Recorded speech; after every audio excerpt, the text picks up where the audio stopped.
On a racetrack in Australia, under the red-hot sun, a super fast car was driving, having fun. His name was Zack, and there was no doubt that he was the fastest car in town. He just spent the sunny days driving all around.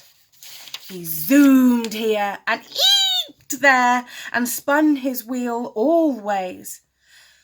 But the only problem was, Zack could only drive straight. It was on those pesky corners that Zack got into trouble. "Oh, I don't know how to do it," he said. "I keep ending up in rubble." One of the older cars that drove around the track had some advice for the younger car and shouted it to Zack. "Just up the road there's a great driving school. It can teach you all the proper tricks and it really is quite cool." So Zack went to driving school and worked really hard. He practised every day, racing other cars. When he felt ready and he'd learned to drive round the bends, he decided to start a race with all his best car friends. He had all the cheerleaders giving the spirit he needs. His very favourite was called Eloise.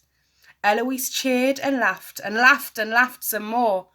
As soon as they started racing, Eloise kept the score.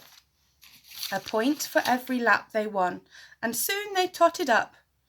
One other car was in the lead, but Zack overtook. On the last corner, Zack's wheels started to skid, but he took what he'd learned in school and sorted it real quick. His drive was smooth from there, and in the end he won. But it wasn't really about winning, but learning and having fun.